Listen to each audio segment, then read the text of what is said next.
ಬಹುಭಾಷಾ ನಟಿ ಹಾಗೂ ಮಾಜಿ ವಿಶ್ವಸುಂದರಿ ಐಶ್ವರ್ಯ ರೈ ಬಚ್ಚನ್ 50ನೇ ವರ್ಷಕ್ಕೆ ಪಾದಾರ್ಪಣೆ ಮಾಡಿದ್ದಾರೆ.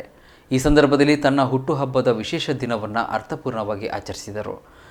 ತನ್ನ 50ನೇ ವರ್ಷದ ಹುಟ್ಟುಹಬ್ಬದಂದು ಐಶ್ವರ್ಯ ರೈ ತನ್ನ ಮಗಳು ಆರಾಧ್ಯ ಅವರೊಂದಿಗೆ ತನ್ನ ಪ್ರೀತಿಯ ಮುಂಬೈನ GSB ಸೇವಾ ಮಂಡಲಕ್ಕೆ ಭೇಟಿ ನೀಡಿ ಮಗಳು ಮತ್ತು ಇತರ ಕುಟುಂಬ ಸದಸ್ಯರೊಂದಿಗೆ ಕೇಕ್ ಕತ್ತರಿಸಿ ಸಂಭ್ರಮಿಸಿದರು.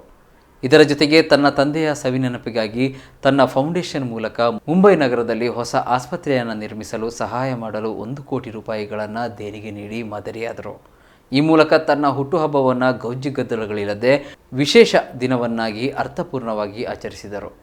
ತನ್ನ ತಂದೆಗೆ ಗೌರವ ಸಲ್ಲಿಸುವುದರಿಂದ ಹಿಡಿದು ದೊಡ್ಡ ದೇಣಿಗೆ ನೀಡುವವರೆಗೂ ಕರಾವಳಿಯ ಈ ತುಳುವೆದಿಗೆ ಚಿನ್ನದ ಹೃದಯವಿದೆ ಎಂದು ಮತ್ತೊಮ್ಮೆ ಸಾಬೀತುಪಡಿಸಿದರು.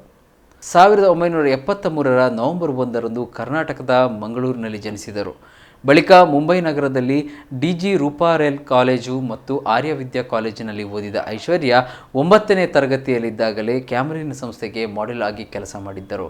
ನಂತರ ಅನೇಕ ಜಾಹೀರಾತುಗಳಲ್ಲಿ ನಟಿಸಿದ್ದ ಐಶ್ವರ್ಯ 1994ರಲ್ಲಿ ಭಾರತದ ಸುಂದರಿ ಸ್ಪರ್ಧೆಯಲ್ಲಿ ಗೆದ್ದ ನಂತರ ಅದೇ ವರ್ಷ ವಿಶ್ವಸುಂದರಿ ಸ್ಪರ್ಧೆಯನ್ನಾಗಿದ್ದರು.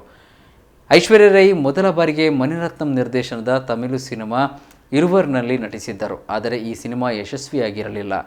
2000ರಲ್ಲಿ ಬಿಡುಗಡೆಯಾದ ತಮಿಳು ಚಿತ್ರ ಕಂಡುಮ್ ಕೊಂಡೇನ್ ಯಶಸ್ವಿಯಾಯಿತು. ಐಶ್ವರ್ಯ ರೈ ಅವರು ನಟಿಸಿರುವ ಬಹುಪಾಲು ಚಿತ್ರಗಳು ಹಿಂದಿ ಭಾಷೆಯವು. ಕೆಲವು ತಮಿಳು ಮತ್ತು ಬೆಂಗಾಳಿ ಚಿತ್ರದಲ್ಲಿಯೂ ನಟಿಸಿದ್ದಾರೆ. ದೇವದಾಸ್ ಮತ್ತು ಹಮ್ ದಿಲ್ ದೇ ಚುಕೆ ಸನಮ್ ಅವರ ಯಶಸ್ವಿ ಸಿನಿಮಾಗಳಲ್ಲೊಂದು. ಐಶ್ವರ್ಯ ರೈ ಫ್ರಾನ್ಸ್ ದೇಶದ ಕ್ಯಾನ್ಸ್ನಲ್ಲಿ ನಡೆಯುವ ವಾರ್ಷಿಕ ಚಲನಚಿತ್ರೋತ್ಸವದ ಸಮಿತಿಯಲ್ಲಿ ಕೆಲಸ ಮಾಡಿರುವ ಏಕೈಕ ಭಾರತೀಯರಾಗಿದ್ದಾರೆ.